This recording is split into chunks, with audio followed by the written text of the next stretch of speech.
pour commencer, nous allons parler des épreuves du DNB du coup, et donc de son déroulement en général. Donc le diplôme national du brevet, c'est le premier examen national que nous avons à passer. Cela implique l'interdiction de tricher. Donc c'est une interdiction qui devrait être respectée à n'importe quelle interrogation ou évaluation. Mais je trouve que c'est quelque chose qu'on ne dit pas assez et on ne se rend pas compte de ce que ça implique, parce que tricher au brevet, si on se fait prendre, et il ne faut pas prendre le risque, tricher en salle d'examen c'est très facilement remarquable, ça implique des sanctions telles que l'annulation de l'examen déjà, et surtout l'interdiction de passer tout examen national durant 5 ans. Ça veut dire que si on passe notre brevet à environ 14-15 ans, ça veut dire que jusqu'à nos 19-20 ans, on ne pourra pas passer ni notre bac, ni notre permis de conduire, ni n'importe quel examen national en fait. Pour parler des connaissances pures, voilà. Donc en théorie, nous pouvons tomber sur des sujets au brevet qui traitent de n'importe quel chapitre depuis le début de notre arrivée en 6e. En théorie.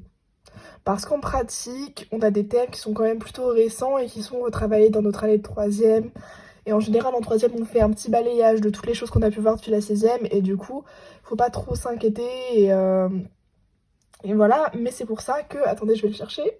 C'est pour ça que beaucoup investissent, comme moi, dans un annal de brevet. Pour moi, c'était celui-ci, donc des éditions Mania. Je ne fais pas du tout de la pub, mais il est génial. Donc en gros, j'ai des fiches pour chaque matière qui est présente au brevet, donc français, maths, sciences. Donc dans les sciences, on a la physique-chimie, la science et vie de la Terre et la technologie, et l'histoire géo EMC. Donc c'est un livre qui est quand même assez gros, mais pourtant il coûte pas si cher que ça, sincèrement, et il est juste génial. Et personnellement, il m'a beaucoup aidé lors de ma semaine de révision, dont je reparlerai plus tard dans la vidéo. Je le trouve en fait hyper complet, donc on a des fiches récapitulatives de tous les chapitres dans du coup toutes les matières qui ont des épreuves au brevet, des astuces, des cases de méthodologie et des exercices pour chaque chapitre avec les corrections à la fin du livre évidemment. Nous allons à présent parler des épreuves en elles-mêmes et donc de leur répartition avec les points, etc. Je vais prendre le rouge. Alors, pour obtenir notre brevet, nous devons avoir au minimum 400 points sur les 800 que l'on peut gagner en théorie, parce qu'en réalité on peut monter jusqu'à 820. Je vais vous expliquer tout ça. Donc pour obtenir le DNB, il nous faut au minimum 400 points sur 800. Voilà. Je vais prendre du orange. Donc on a 400 points qui sont sur le contrôle continu. Le contrôle continu, c'est quoi? C'est toutes les notes que vous allez avoir à toutes les évaluations durant toute l'année. Donc on va faire une moyenne générale. Et il y a 400 points qui sont là-dessus. Personnellement, ça dépend des établissements, parce que dans le mien, on avait 300 points sur le contrôle continu. Et en fait, à l'intérieur de ça, on avait 300 points sur le contrôle continu du coup. Et les plus 100 points qui étaient sur notre stage d'observation. Donc à voir comment c'est dans votre établissement, c'est pas du tout très lisible cet orange du tout, on va prendre du vert, c'est mieux. Et du coup voilà, il y a 400 points qui sont sur toute l'année, et à la fin les épreuves, je réécris parce que c'était pas du tout lisible, mais du coup on a 400 points sur les épreuves en fin d'année du coup. Donc nous avons 100 points sur la soutenance orale, ce qui est beaucoup, 100 points c'est pas mal. On a également 100 points sur l'épreuve de français, ce qui est toujours beaucoup du coup. On a également 100 points sur les maths. Ensuite nous avons 50 points sur l'histoire, géographie et éducation morale et civique. Et ensuite nous avons les 50 derniers points du coup, qui sont sur les sciences. Ces points-là sont divisés. Donc en fait, les sciences, j'ai mis du temps à comprendre, mais j'espère que c'est mieux expliqué dans certains établissements. Mais on a 3 matières. Du coup, il y a la SVT, la science physique ou physique-chimie et la technologie. Voilà, technologie. J'aurais pu écrire juste techno. Donc, il y a 3 matières. Et en gros, vous allez en avoir que 2. Donc, vous allez être obligé de réviser les 3. Mais quand vous allez arriver face à votre sujet, vous allez avoir un sujet de SVT, un sujet de sciences physiques, ou un sujet de SVT et un sujet de technologie. Vous n'en aurez que 2 sur les 3 qui sont tirés au hasard, en fait. Et peu importe, du coup, vous allez en avoir que 2 sur les 3. Et chacune d'entre elles, donc une seule, vaut 25 points. Et du coup, vu que vous en avez 2, et ben ça fait 50. Donc on a les 50 points des sciences. Voilà, et ensuite, vous pouvez avoir des points en plus si vous êtes délégué. J'espère que ça se voit. Ouais, ça se voit. Délégué, entre parenthèses, ES. Si vous faites du latin ou du grec, je crois que pour chacun d'entre ça, c'est plus 20. Ce n'est pas cumulable, c'est-à-dire que si vous êtes délégué et que vous faites latin, vous n'avez pas plus 40, vous avez juste plus 20 et ça se cumule pas en fait. Mais voilà, c'est pas cumulable, mais c'est là. Et franchement, ça aide, hein. Pour avoir une mention en plus, pour grappiller une mention, c'est génial. Je vais à présent parler du stage, puisque en effet, dans la majorité des établissements, soit il est compté donc dans la note pour le brevet, donc dans le contrôle continu, ou bien on vous demande de faire votre soutenance orale sur votre rapport de stage. Et du coup, dans tous les cas, votre stage a une importance pour votre brevet. Donc j'ai décidé de vous en parler, c'est logique, je me répète un peu. Donc en 3e, il s'agit d'un stage d'observation et non d'application. Alors qu'est-ce que ça veut dire? C'est qu'on est censé en fait juste observer ce qui se passe et ne pas agir. Mais personnellement, je sais que l'année pendant laquelle j'ai fait mon stage, c'était pas obligatoire en fait. Parce qu'avec les conditions sanitaires, le Covid, il était facultatif. Après moi j'ai quand même réussi à en avoir un in extremis, donc je suis très contente. Et même s'il n'est pas obligatoire, donc dans certains cas, il s'agit d'une réelle opportunité. J'entends par là que c'est une expérience de dingue pour notre avenir professionnel. Ça nous permet de voir ce que l'on aime dans un métier et ce qu'on aime moins. Et c'est une expérience qui aide beaucoup puisque dès la seconde, on commence à choisir notre orientation. Et ce sont de super bons souvenirs pour moi qui m'ont réconforté dans mes choix d'orientation actuellement. Cependant, ce stage-là, il peut renvoyer un effet complètement opposé. C'est-à-dire que j'ai un ami qui a fait un stage dans une entreprise qui faisait exactement ce qu'il comptait faire plus tard.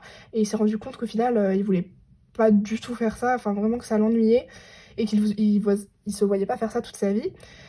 Donc dans tous les cas, c'est une expérience qui vous permet d'en apprendre sur vous et de gagner en autonomie. Et vraiment, c'est pas quelque chose qu'il faut délaisser et c'est hyper important. Comment se préparer au brevet? J'écris mal parce que j'écris vite, mais à la base j'écris bien, je vous jure. Donc on va commencer par un petit point, donc pendant l'année en général. Hop là, j'écris ça, hop. Donc je vous ai déjà parlé de l'annale du brevet, que je vous conseille en fait de lire la fiche associée. En fait à chaque fois que vous terminez un chapitre, vous pouvez lire la fiche qui est associée dans votre annale de brevet au fur et à mesure, comme ça vous avez une autre tournure de ce chapitre, enfin une autre façon de voir ce chapitre, et on peut également regarder des vidéos sur YouTube sur des thèmes visés ou lire les cours des manuels, parce que je sais que moi en général j'avais tendance à avoir les cours des professeurs, et en général dans les manuels de cours on a un petit onglet cours où on a une autre façon en fait, le cours qui est écrit d'une autre façon, et du coup en fonction des manières dans lesquelles on va vous le dire, dans lesquelles vous allez le lire, ça va vous permettre de plus ou moins comprendre, et du coup plus vous avez de sources différentes, plus vous avez de manières différentes de l'entendre, et bien plus vous avez de chances de comprendre et de maîtriser le chapitre. Le plus important selon moi durant toute l'année, c'est de suivre en cours. Alors c'est quelque chose qu'on répète beaucoup, mais c'est quelque chose de véridique, c'est-à-dire que 75% du travail se fait en cours. Faire ses devoirs, on ne fait pas toujours hyper sérieusement les devoirs qu'on nous donne, mais c'est quelque chose qui permet vraiment de s'entraîner sur le moment à chaud, et du coup c'est quelque chose qui est hyper important et qui permet de faire beaucoup de travail directement sur le moment pour ensuite garder une maîtrise du sujet en fait. Et quelque chose que beaucoup ont du mal à faire, c'est poser des questions au professeur directement. Alors, pourquoi je dis ça? Parce qu'en fait, si vous vous retrouvez à être perdu dans un chapitre et que vous attendez 2 ou 3, enfin vous laissez passer le temps. Du coup, dès que vous avez des questions, il faut pas hésiter à les poser aux profs, parce que si vous vous posez la question déjà, c'est qu'il y en a forcément d'autres qui se la posent aussi, hein. Il n'y a pas de questions bêtes, encore moins en cours, parce que vous êtes là pour apprendre. Et surtout pour éviter de se perdre, parce qu'à force d'accumuler les lacunes, bah, ça va commencer à faire beaucoup, et c'est ça qui peut être handicapant lors des épreuves. L'oral du brevet. C'est quelque chose, sûrement l'épreuve qui a effrayé le plus de monde, je pense. Donc pour vous rassurer, ça se passe très vite. Il y a 15 minutes. Alors 15 minutes, ça peut paraître beaucoup comme ça. C'est vrai que ça peut paraître long, mais en soi, on parle seul pendant uniquement 5 minutes. Et ensuite, on a un entretien de 10 minutes. Mais en soi, en fait, si vous parlez d'un sujet qui vous passionne et ou que vous maîtrisez, 5 minutes, ça passe, mais vraiment hyper vite. Vraiment, pour l'avoir fait, je vous le dis, ça passe trop vite. Et les 10 minutes, du coup, c'est vraiment le jury qui va tenir la conversation. Donc c'est vraiment juste, si vous connaissez votre sujet, répondre, c'est hyper simple. Et du coup, pour moi, c'est vraiment des points, parce que je vous rappelle que c'est sur 100 points. Et sur 100 points, on peut grave grappiller plein de points sur cette épreuve-là. La semaine de révision, c'est vraiment le moment où il faut tout envoyer. Pas vraiment. Enfin, c'est pas au point de vous mettre complètement sous l'eau. Vous fatiguer avant les épreuves, ça n'a aucun sens. Et donc pour éviter le stress, il faut être organisé. Alors je vous conseille de vous faire un planning de révision. Vous pouvez aller voir sur ma chaîne, j'ai fait un vlog de ma semaine de révision. Donc j'ai fait un vlog de toute ma semaine de révision, donc si vous voulez aller le voir, n'hésitez pas. Mais du coup, il faut pas reproduire mon planning bêtement, parce qu'il faut l'adapter à vous. Donc en fonction de vos difficultés et des nombres de points associés à cette matière. Si vous avez des difficultés en maths, concentrez-vous sur les maths, parce que 100 points c'est énorme. Si vous avez des difficultés en SVT, faut relativiser, parce que enfin, faut réviser quand même. Mais ce que je veux dire, c'est que c'est déjà, si la SVT tombe, parce qu'il y a